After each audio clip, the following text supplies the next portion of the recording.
Today I want to share with you some things that might help you to understand what's really going on in today's economy.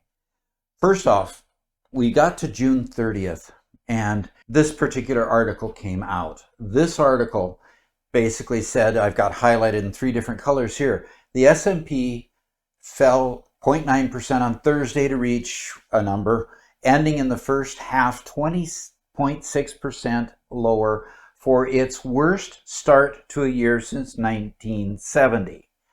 Okay, let's go to the Dow. It had the worst first half since 1962. And the NASDAQ, dropping 29.5%, had the worst first half on record. Now, to be fair, the NASDAQ is a lot younger than both the Dow and the S&P. The NASDAQ doesn't go back to 1970. It was created since tech stocks really came into being and they needed their own index to relate what tech stocks were about. But what we've got here is 1970 and 1962.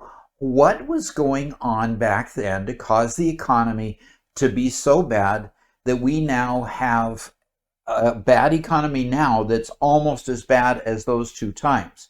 Well, it might sound pretty familiar because what happened, first off, I found this article in Investopedia. It said during the 1970s, business conditions and economy were the worst they had been in decades. Sound familiar? Okay.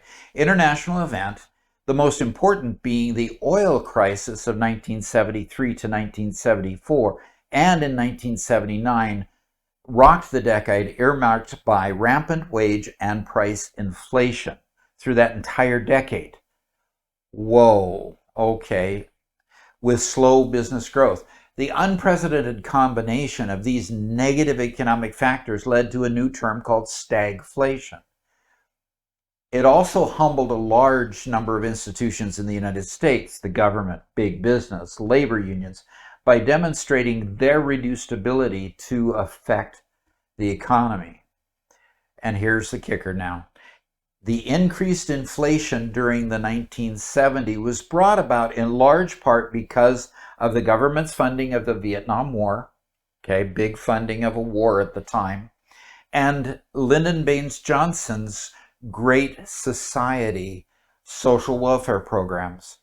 President Richard M. Nixon's reluctance or unwillingness to curb Johnson's administration's the Johnson administration's government spending worsened the situation. In other words, he just kept those programs going when Nixon came into office and inflation was rampant. Nixon tried to control it by telling everybody they couldn't raise prices, in other words, wage and price controls. But they were only temporary measures and were not very successful.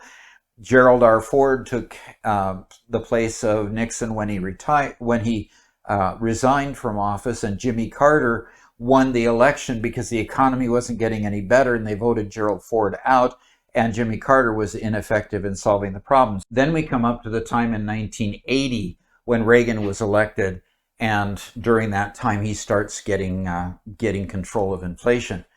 But the challenges here is we've got two big things happening. We've got a huge amount of spending to fund the Vietnam War. So we've got a lot of spending on military armaments that are being spent in the war, and that war is just raging.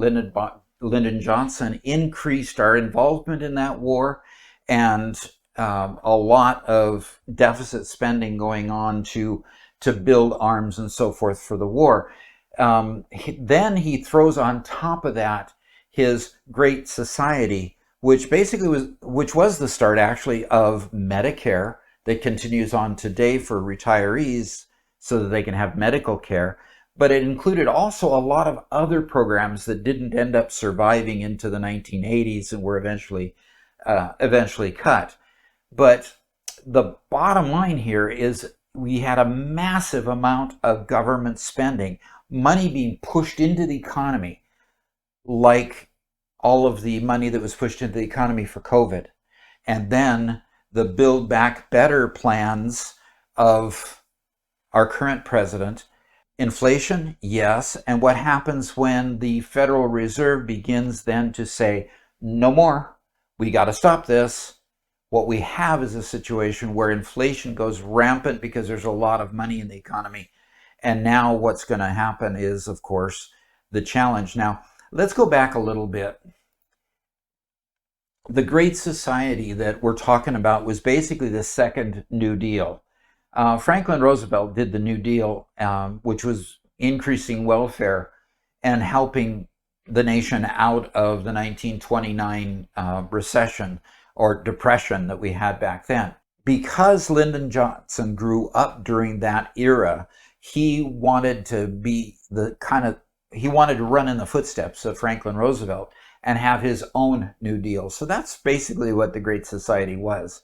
It's usually a Democratic plan to increase social spending, but it was massive. And the problem was it was outsized for the size of the economy. The economy couldn't really afford it, so deficits were created and a lot of spending and money was pushed into the economy.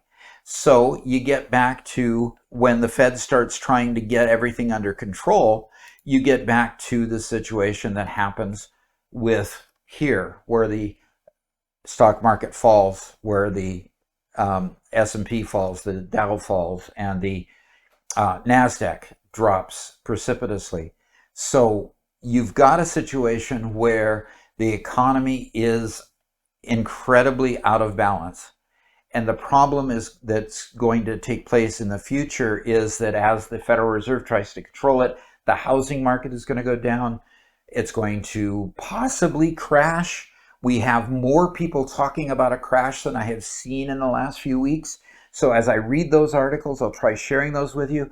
And I hope that if you've enjoyed what you see here with a little bit of history lesson and understanding why things are happening, that you'll subscribe to the channel and come back to see me again later. Thank you much.